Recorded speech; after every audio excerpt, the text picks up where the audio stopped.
Hai, Assalamualaikum. Cikgu ucapkan kepada semua pelajar tahun 5 Ibnu Sina. Hari ini cikgu akan sambung mengajar dengan tajuk unit 8 iaitu Jata Negara. Jadi, untuk meneruskan pembelajaran kita pada hari ini, kamu semua boleh rujuk buku teks muka surat 108 hingga 116. Jadi, jom kita sambung.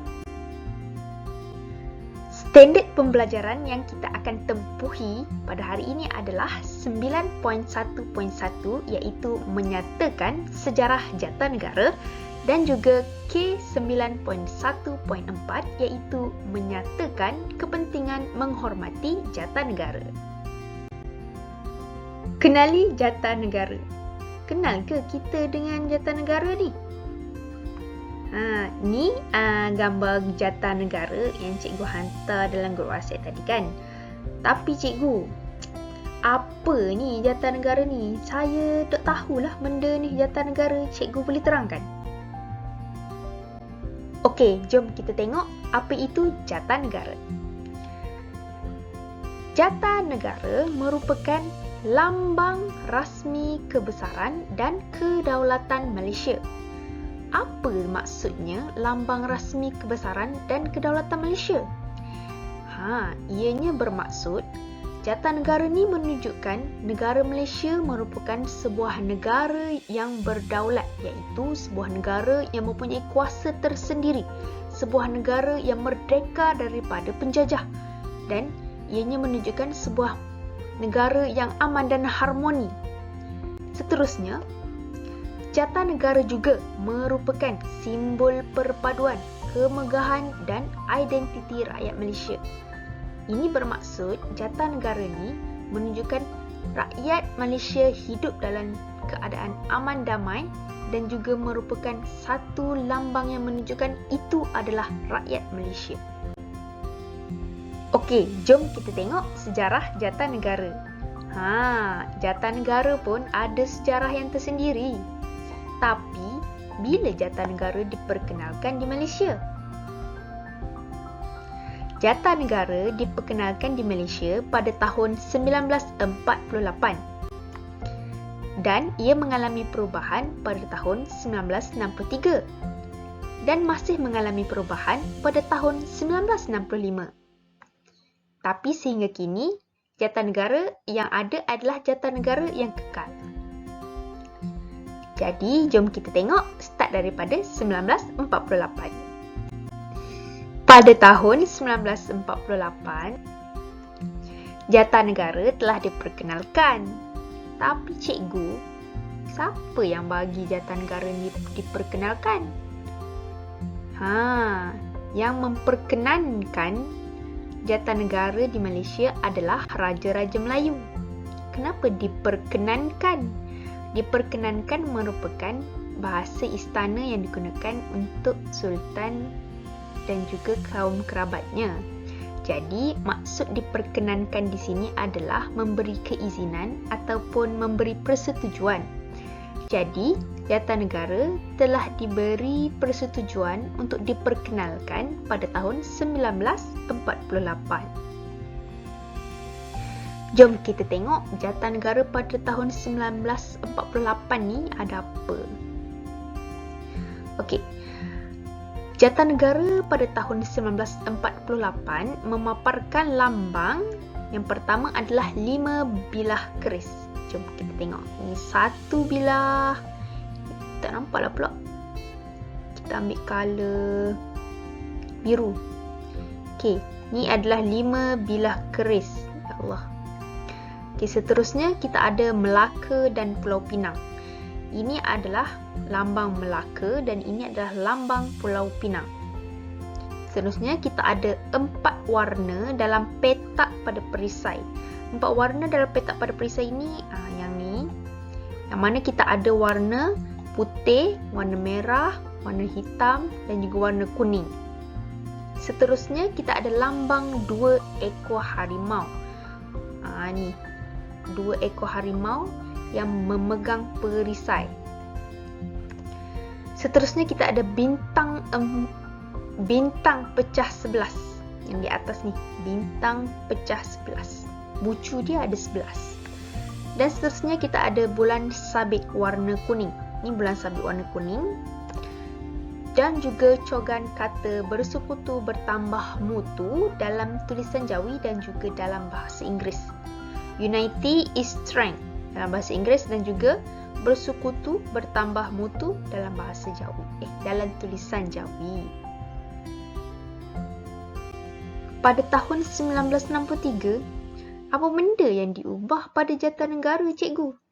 Jom kita tengok. Jatanegara ni rupanya diubah selepas penubuhan Malaysia. Tapi kenapa diubah selepas penubuhan Malaysia, cikgu? Nanti cikgu terangkan. Sekarang kita tengok dulu apa yang berubah. Apakah lambang yang diubah?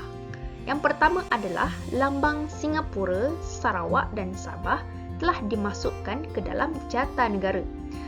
Ini adalah lambang Sabah, ini Singapura dan ini Sarawak. Yang kedua, lambang negeri Melaka diubah kepada pokok Melaka.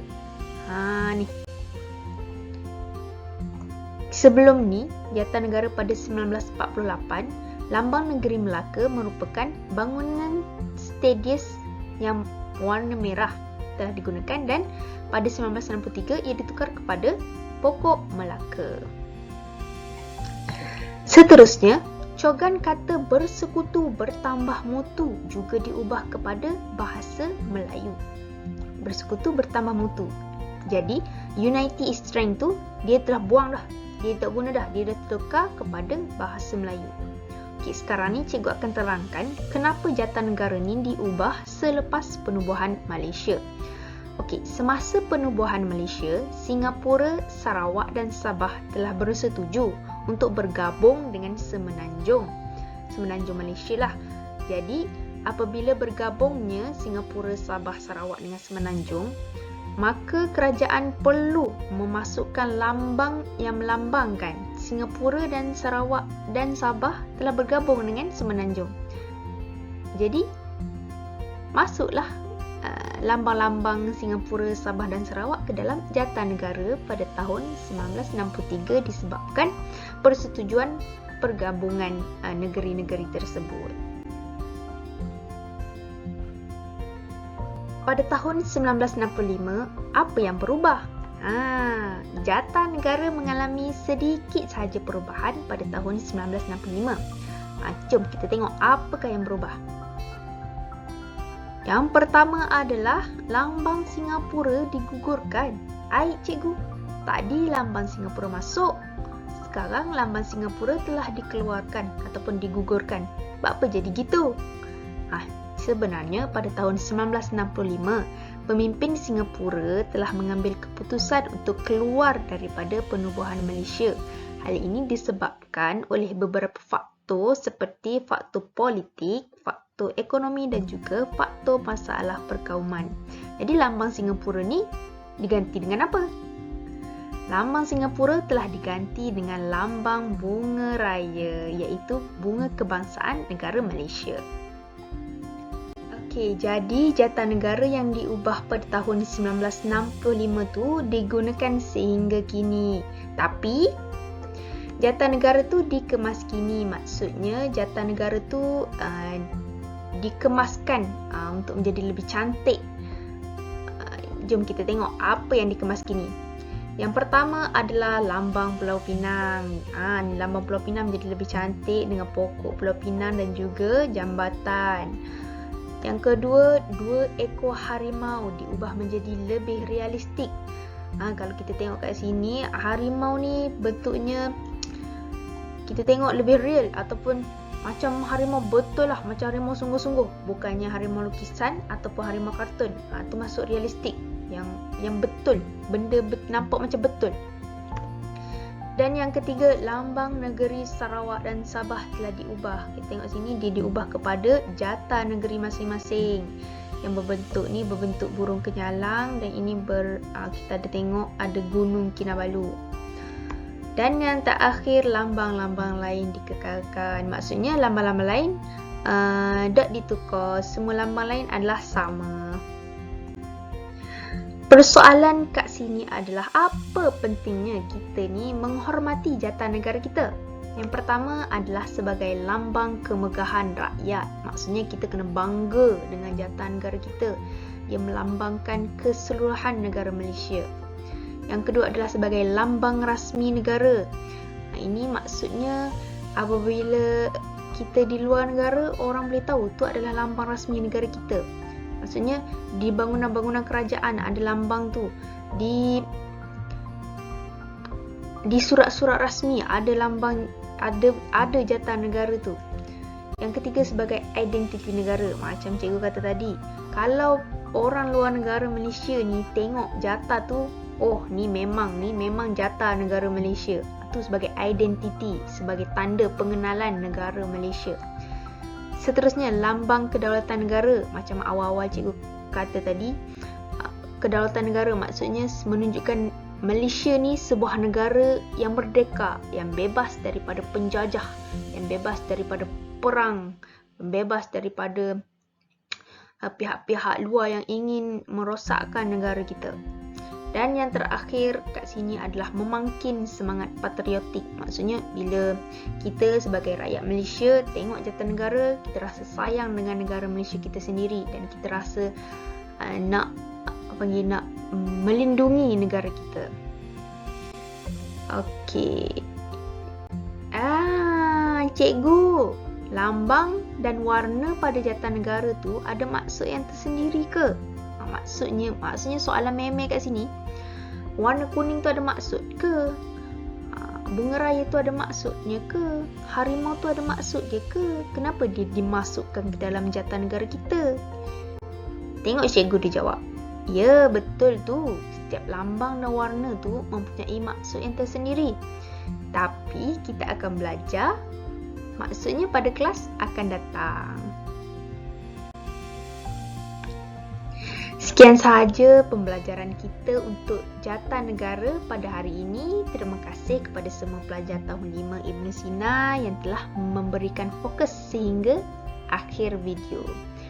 Jangan lupa tugasan dan kuis yang cikgu berikan. Kita jumpa pada kelas akan datang. Sekian, terima kasih. Assalamualaikum.